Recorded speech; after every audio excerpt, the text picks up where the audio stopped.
All right, good morning, everybody. I'm Vivian Cruz. I've been taking over for the Recreation Department. I just wanted to thank you all for coming in today, and I'm going to begin the program. First, I wanted to start off as a thank you to Elana Wilf Tanzman, who is the great-granddaughter of Oscar and Ella Wilf, for whom our campus is named after.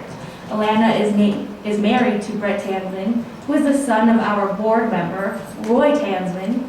We are grateful that Elana was able to come share with us today her family's experiences during the Holocaust and coming and building a new life with America after the war. Elana, can you please come up?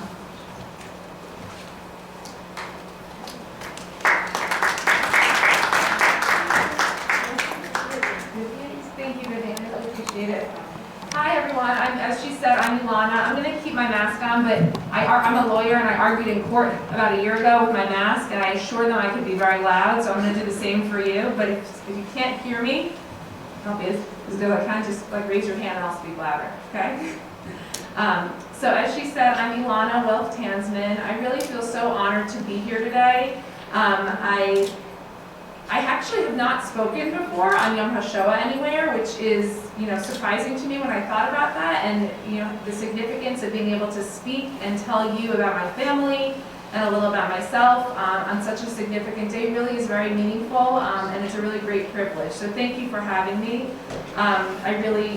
It's important now more than ever, I think, to speak and share our stories, our grandparents' stories on Yom Hashoah. Because we live in a world where, unfortunately, many... No, it's okay. Is that good? Yes. We're living in a world where increasingly young people don't even know what the Holocaust is. I think there's a very scary statistic about how many millennials have never heard of the Holocaust. And I think as a grandchild of survivors, I've always taken for granted that I am very well versed in what the Holocaust is. Unfortunately, my grandparents and great-grandparents experienced it themselves. And I take for granted that others know the same. And so, as a grandchild of survivors and great-grandchild of survivors, I feel it's more important now than ever to get better at telling their story for them and at telling the legacy of our family. And so I appreciate that this is an opportunity to do that, so thank you. So when I was asked recently to come speak today, they said that some residents had asked who Oscar and Ella are.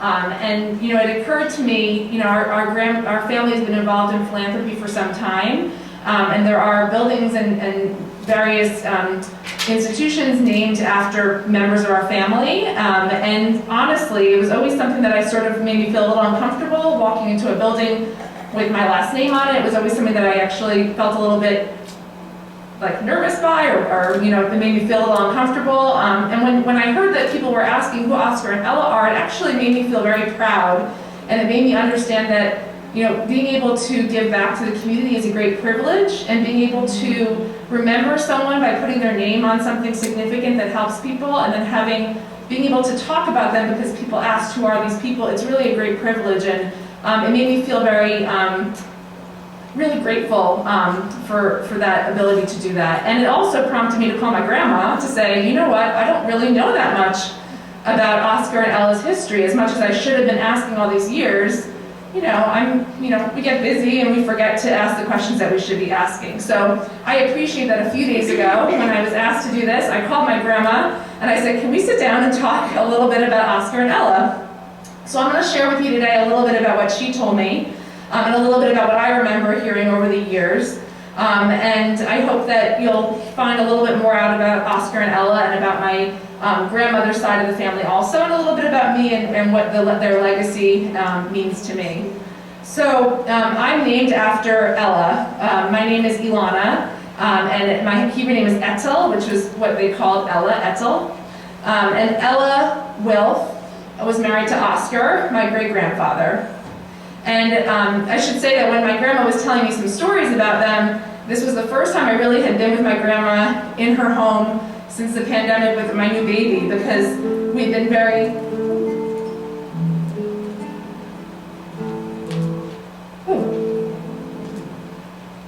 I'm not very tech savvy, so that was very impressive that I could figure that out. I think I stopped it. Did I stop it? Okay. So when I went to go ask my grandma some stories, this was really the first time since the pandemic that we'd been together with my new baby in her home, because we've been trying to protect everyone from the virus. So this.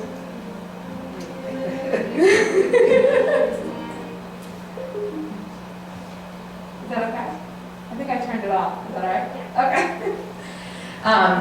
So she was telling me these stories while she was holding my 3-month-old on her lap. So that was really special for me too. So thank you. Sorry. I hope I didn't. So some of the things she was telling me were about their history coming over here from Poland. My great-grandfather Oscar and my great-grandmother Ella lived in a town in Poland called Yaroslavl, which coincidentally is the same town that my husband's great-grandparents came from, though they left there before the war. We often joke that they probably knew each other. You can imagine some other jokes about probably being related, but we kind of brush over those jokes. But they were from the same small town, Yaroslavl, in Poland.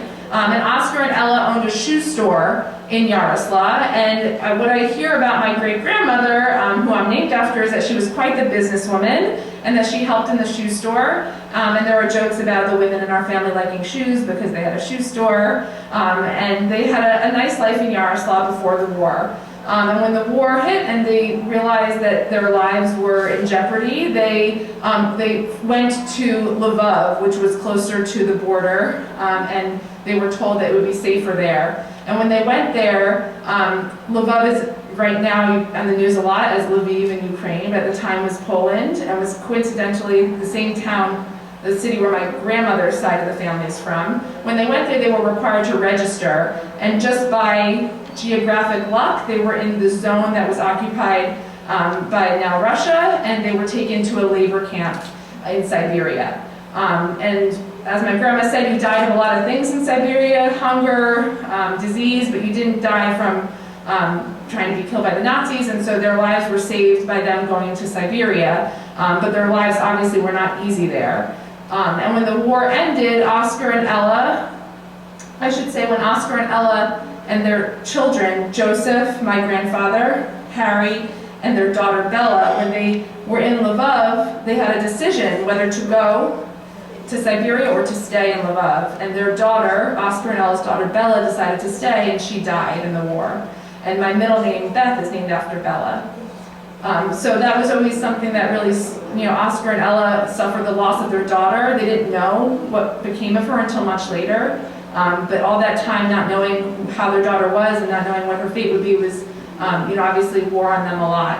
And after the war, they decided that they wanted to come to America, and they made their way to Germany, to a displaced persons camp in the American occupied zone in Germany. And from there, they eventually were sponsored to come to the United States. Oscar and Ella came with their son Joseph, and my grandmother Susie, who at that point had a 2-month-old, my father, who was born in Augsburg in the displaced persons camp. And they came over, actually my father, because he was such a little baby, they were able to fly over, and Oscar and Ella came by boat, and they met them in the United States. My grandparents actually arrived first in Birmingham, Alabama. You can imagine Birmingham, Alabama in the 50s, what they saw there. And they decided quickly that they wanted to come get away from there, and so they within several months they came up to New York and Queens, and then to New Jersey, to Elizabeth, New Jersey, and then Hillside. And Oscar and Ella joined them shortly thereafter, and then eventually their son Harry joined them too. I'm sorry if I'm speaking too quickly. I'm trying to give you as much history as I can. And so when they came here, Oscar and Ella, with that background in business and really I call him my uncle, he's really my dad's cousin Lenny, Harry's son, tells me that Ella was really quite the businesswoman and really was very good at, helping run the business and, keep financial affairs in order. They were living in Elizabeth and eventually started the business known as Garden Homes, which is a real estate business after a couple other ventures that they started. And their success in real estate over time became very great. And the brothers worked together, Harry and Joseph, and eventually their children became involved in the family. And in fact, today, a lot of our family members, including my husband and other siblings and cousins of ours, are all involved in the family business, and it's, I think, a great source of joy to see, for my grandma, who visits the office daily, to see a lot of her grandchildren working together and to see them continuing to build the real estate business that they built when they came here. So going back to when they came to America, I think that my great-grandparents, Oscar and Ella, when they came here, obviously they didn't know anything about, where they would, from where they had come, they couldn't have imagined what would come next. And when they came here, they were really focused on, maintaining their Jewish identity, building their family, family stability. And then once they built their family stability and had financial success, it was incredibly important for them to give back to the Jewish community and to give back to their community at large. And they eventually started a family foundation, which I've been involved in more recently, because they recognized that they were able to live and they were able to come here because of the support of the Jewish community in Alabama and the Jewish community in North America, and to give back to that community was incredibly important for them. And it was something that they really instilled in all of us. Me and my siblings and my cousins are all incredibly involved in our Jewish community, and very involved philanthropically in giving back. Because the most important thing I think that my grandparents taught me was that you could have this immense struggle, you could have a lot of hardship, you could be not sure of what's going to happen the next day, but that the most important thing was to be looking out for your community, for each other, and that, after the war, they didn't spend a lot of time, to be honest, talking about the tragedy of war. They really didn't. I know a lot of survivor families talk a lot about the hardships, and it's important to do that, but my grandparents were always so focused on looking at the future and talking about the freedom that they felt in America and the ability to build a new life for their family. And I think that's very important as well, to talk about looking forward and to talk about, what the future can hold and how we can support one another. And that was very important for them, and we continue to support survivors who are struggling today, because there are many survivors who are struggling financially and struggling to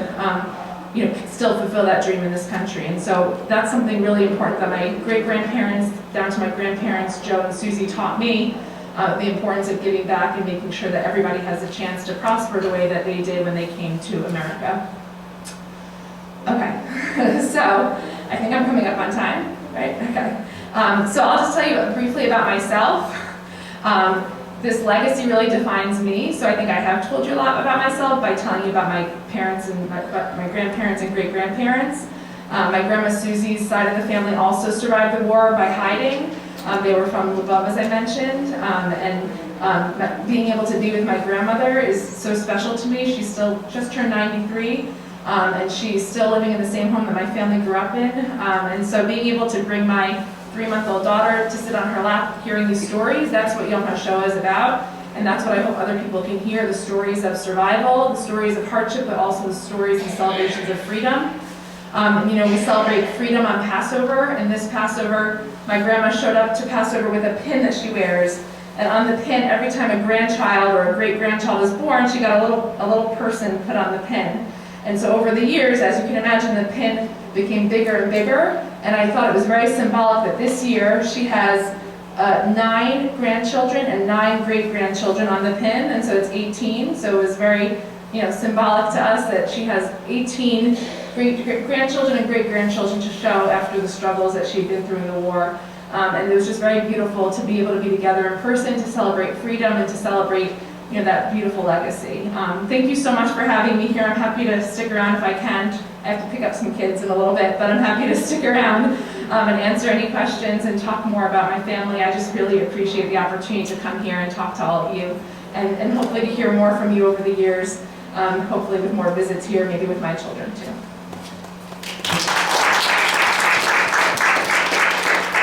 Thank you, Elana. I'm going to welcome Rabbi Fagan.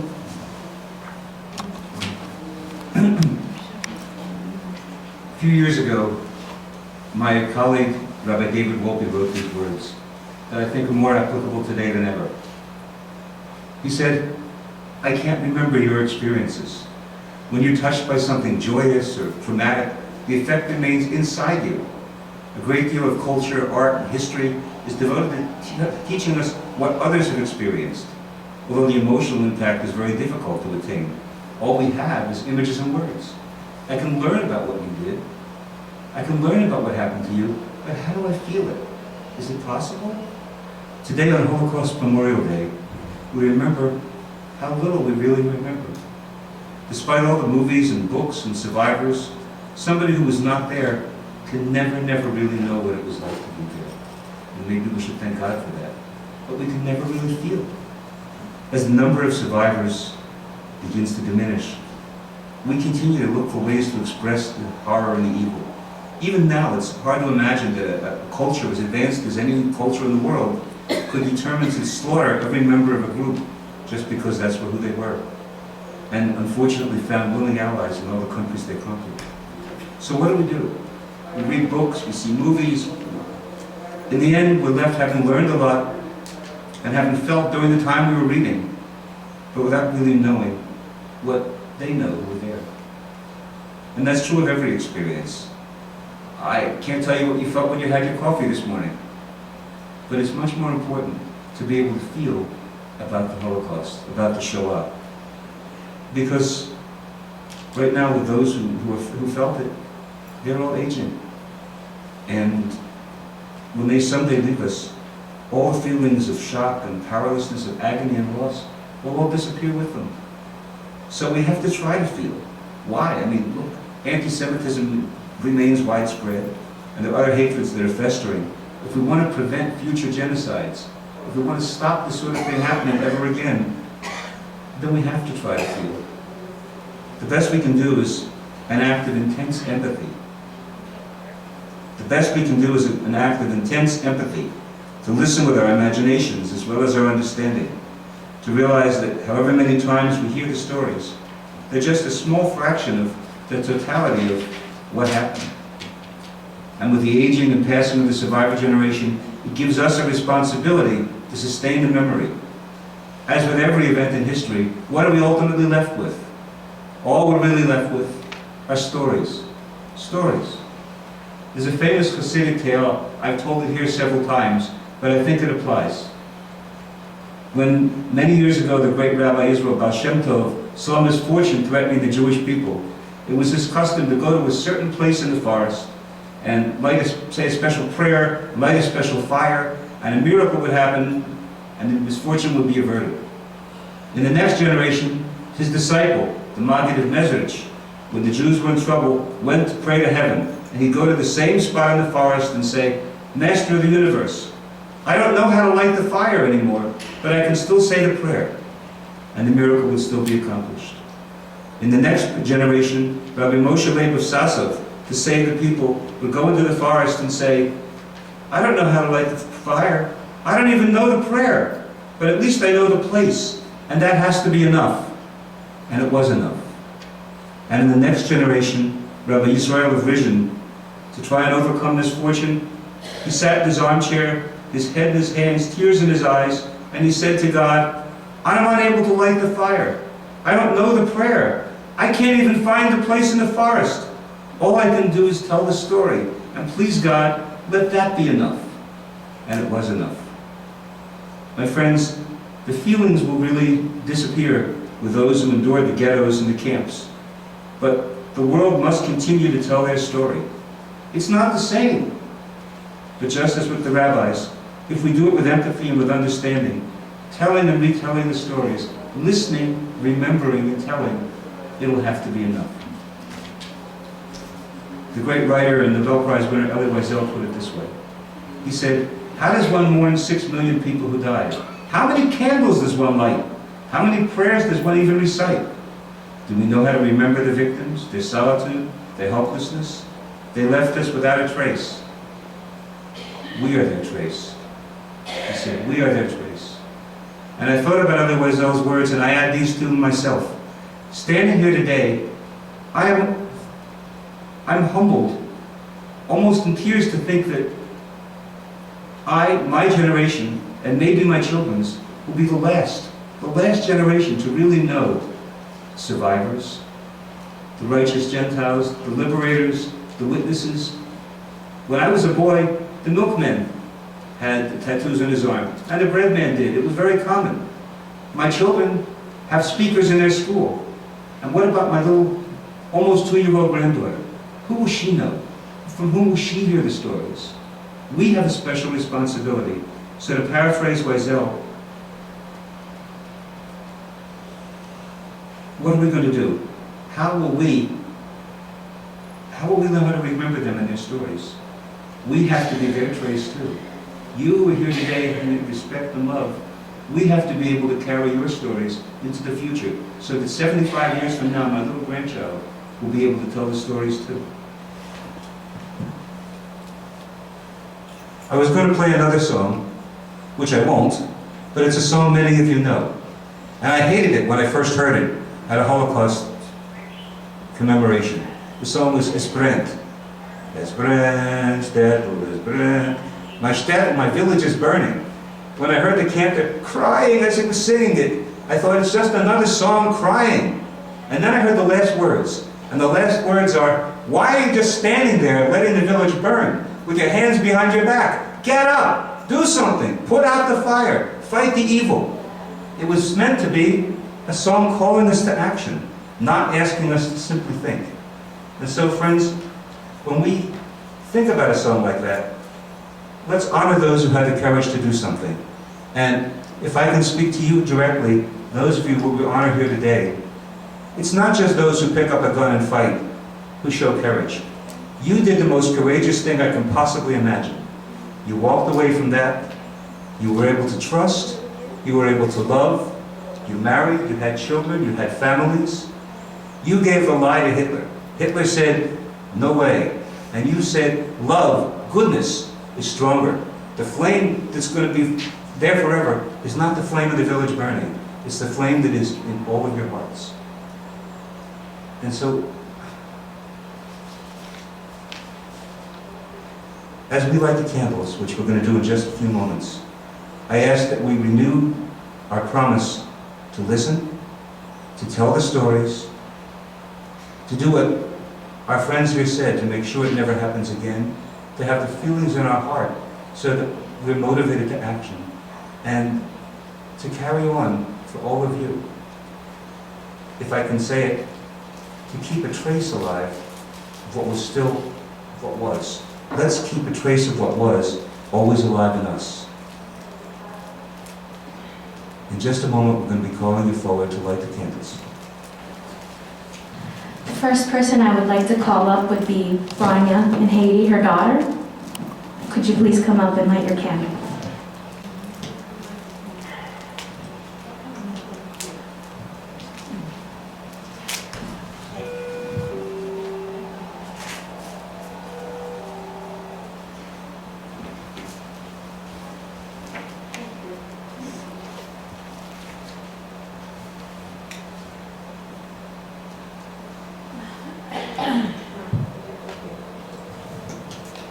As we begin to light the 6 candles, these 6 candles are lit in memory of the 6 million Jews who were perished during the Holocaust. 2 additional candles will be lit in honor of the righteous and liberators, non-Jews, who risked their lives to save the lives of Jewish friends and neighbors.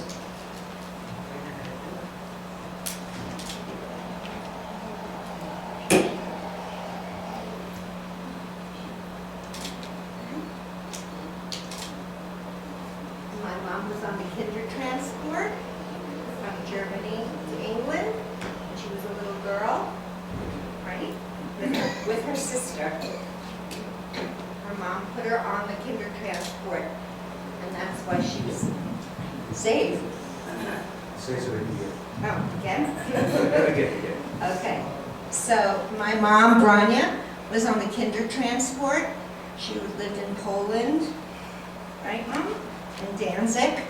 And her mom put her and her sister on the kinder transport that was sponsored by England. And so she came to England as a little girl when she was 9. And her sister was 11. And that's where she lived until she was about 25. And they were sponsored to come to America. You want to say something? Or no? Okay, we're good.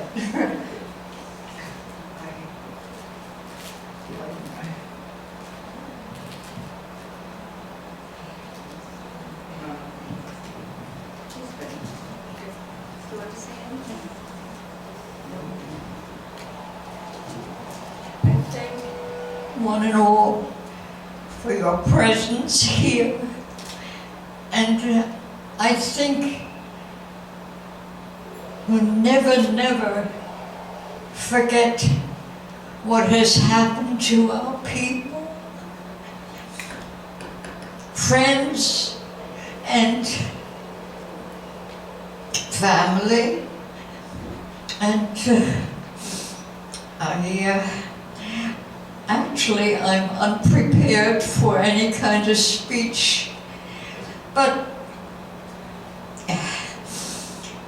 it's all in my heart. I will never forget.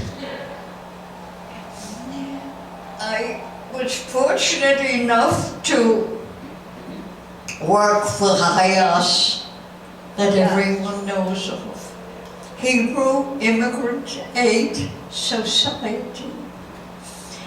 And I assisted to the best of my ability to help the refugees that came from Germany. And that's a satisfaction that no one can steal from me, because I did what God meant me to do. And I thank you for your attendance. Let me get this over here. All right. Thank you for that, Rania. And thank you again, Heidi.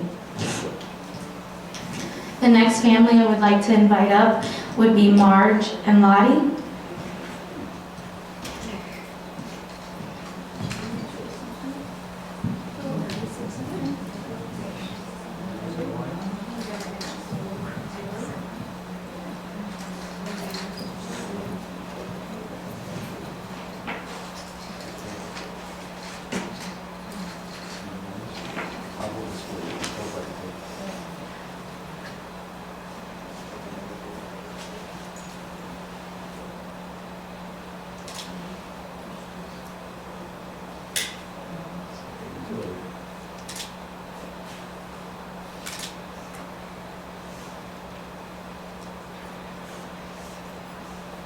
What I want to say is thank you for having me.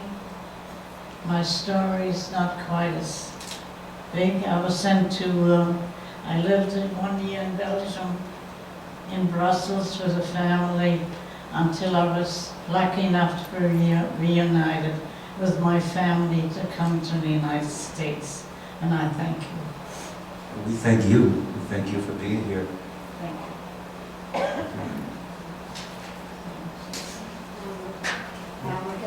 I guess I would just like to say, I didn't realize this would be such an emotional experience for me as her daughter. I think my mom is quite modest about her story and has always been very modest about her life. She left Wiesbaden by herself on a train to Brussels through Kindertransport, lived with a family in Brussels for a year, and she was reunited with her mother and brother on one of the last ships to leave Europe before no one else left. It was the Holland America, I believe. And one of the things that I remember that my mom doesn't talk about this very much, so that you can imagine how emotional this is for me or for her. One of the things that, a frightening thought, was she told me that the ship took 10 days to cross the Atlantic, as it normally takes 5 days to cross the Atlantic. And why is that? Because they had to stop the ship at night, because they wanted to make sure that there weren't mines in the water that the Germans had left. So she luckily got into the United States and lived in New York. Met my father, who's also left Germany.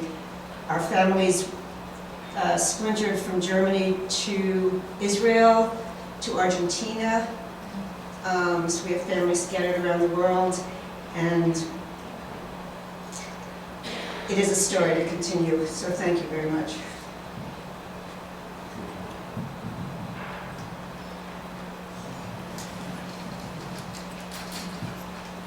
And without embarrassing her, she was so modest that she hadn't even volunteered her name to come and be a part of this. And we're honored to have you, we really are. And as you light these candles, we promise to tell your stories and to remember. The next family I would like to invite up would be Inga Markowitz and her two daughters, Helene and Amy.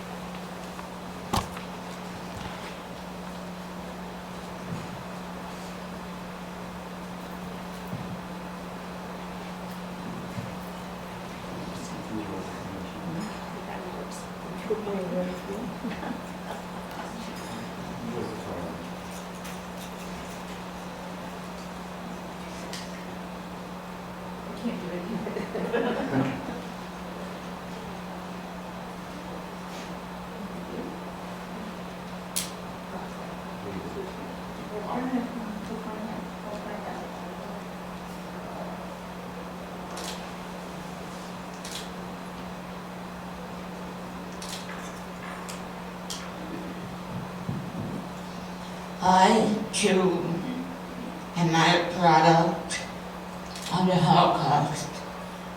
It was not an easy time. It was a very sad time. I was only 10 years old. But you know what? You don't forget. A synagogue that burns down to the ground.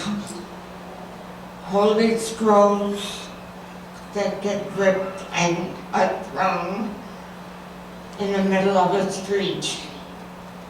You don't forget. You never do. And I won't forget till the day I die. Never, ever. And I hope that it's something that will never happen again. I must put this little thing in here now. I know I've been watching CNN a lot. I watched what the Ukrainians are going through. My husband was Ukrainian, and it was really, it's a sad time for them. It's a crime. It's a total crime. Anyhow, I am very grateful to my two daughters for being here. They are the best of the best. And also to always be by my side if that's possible.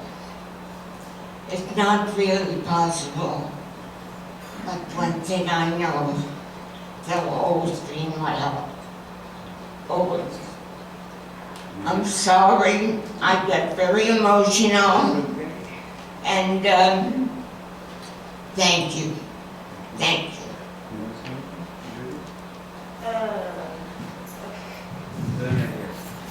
Hi, I'm Amy. Just to give you a little bit of our mom's background, she was born in Berlin. She was in Berlin during Kristallnacht. That's what she was recanting for you. She left as a 10-year-old with her mother and her grandparents. My grandfather was on a different quota because he was from Poland, and they left and had an opportunity to go to Shanghai or Cuba. They went to Cuba, and eventually my grandfather was able to join them there. And he was one of the individuals who was taking food out to the St. Louis in the harbor in Cuba when it wasn't accepted, and he had a lot of friends on the St. Louis. Shortly after they were in Cuba, they were able to be sponsored by Ginger Rogers, good answer for their Ginger Rogers to come to the United States. And for a short time we were in New York and ended up settling in Plainfield, where a lot of people from the town from Berlin that they knew from their neighborhood had also settled, and that's where they ended up making a life and building a new life for themselves. So she certainly has lived a life, as all the survivors do, and just to echo what she says, we all have to be vigilant, and it should never happen again. Thank you very much. Please excuse me, please excuse me.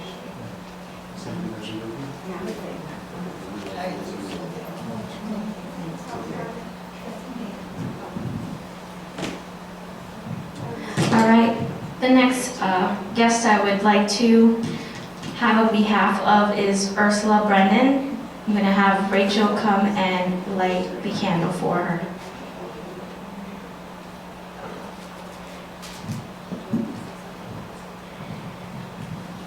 Ursula, can you come up with Rachel? We're just going to come up, Rachel, yourself. Okay. Ursula, you know how I remember you when you first came here, and you told me stories about Germany, where you came from, and where your husband Howie came from, and we heard a lot of stories about how you were in Germany and how you eventually were able to come to the United States. I remember him telling me about how, with his German accent and being Jewish, he had to go be a salesman down south, meeting with representatives of the Ku Klux Klan. And somehow he impressed them by the kind of person he was.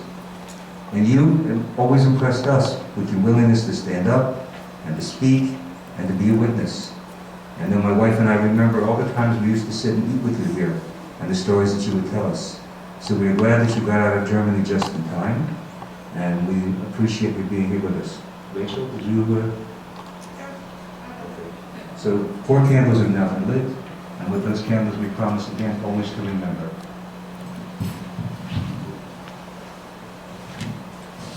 The next person that we will be lighting our candle for is Martha, and with the assistance of Kiana, she will be helping Martha light the candle. Martha's family was in Poland. Her parents were in Majdanek, who camped there. She and her husband fled all over Europe trying to escape the Nazis. Sometimes they were captured, sometimes they were free.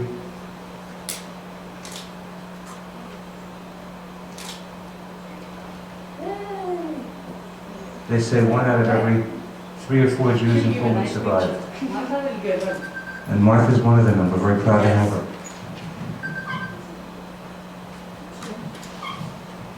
And Martha will remember this, but it used to be when services would end on a Friday night at around 7:15, 7:30, Martha was one of a little group of people who would sit up and tell me stories till late at night, about 8:15.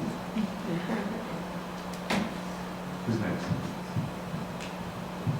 And the last person that we are going to be lighting a candle for today is Inga Kattenstein. We will be having the assistance of Kiana helping her light the candle. And if I can just say a word for you, if I can just say a word for you, Inga. Inga's family has a very different experience than the others, because they weren't able to, when they got out of Germany, they were not able to get to America or to Cuba. The only place that they could find that would take them in was in Africa, in Kenya. And they lived in a district in Kenya where they had a farm. And given the racial disparity in Kenya in those days, it was an area where only people who weren't black were living, but there were villages there. And Inga became friendly with all the people in the villages. And when I first met Inga here, Inga could still speak fluent Swahili. And they had a very good life with people there. And then ultimately, when the War for Independence began there, all the people in the local village came to Inga's father and grandfather and said, "We know you had to flee Germany, and you've been happy here, and we're happy to have you. But we can't tell you what's going to happen in the war, so you're going to have to pick up and move again." And Inga's family took the warning, and they moved a second time, this time to New York. And so she and her family, thankfully, also survived the war. And Inga has a grandson who was one of my son's buddies. So, Inga, do we light the candle for her? Yes. Okay, all 6 candles are lit. Who do you want to light the 7th and 8th?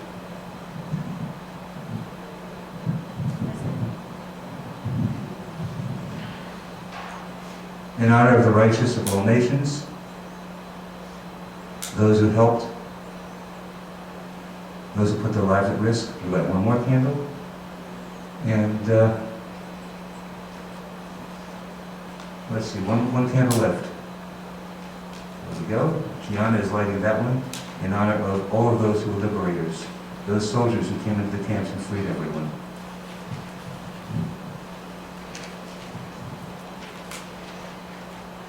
You should find, along with your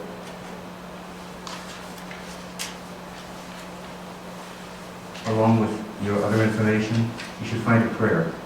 You have that prayer with you, everybody?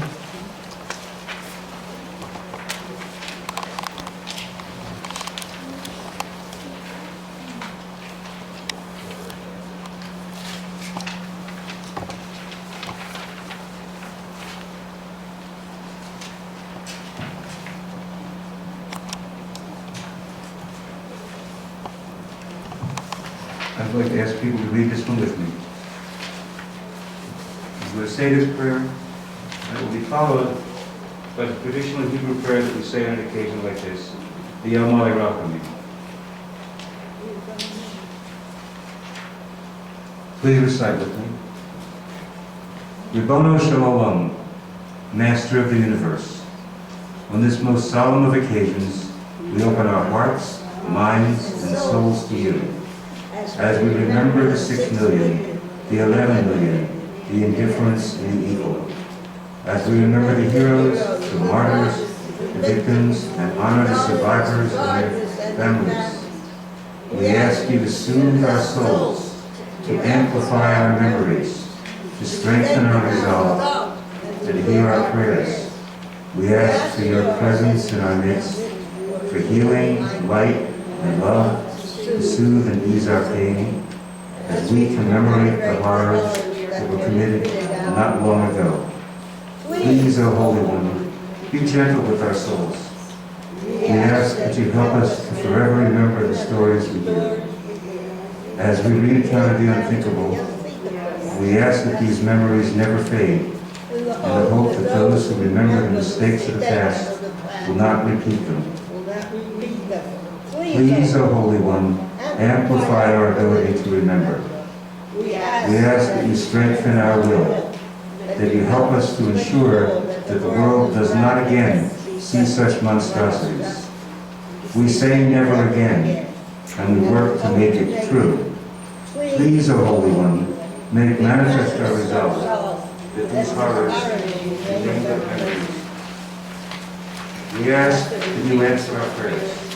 We pray that the call of evil falls on deaf ears, that those who fight for freedom and justice always prevail, that those who need protection do not become victims. We pray that the lessons we learn allow all humanity to better itself and to truly embody the idea that we are each made in your image. Above all, we pray for shalom, for wholeness and peace, to be in our midst, now and forever. Please, O Holy One, answer our prayers and bring us a world devoid of hatred, filled instead with peace.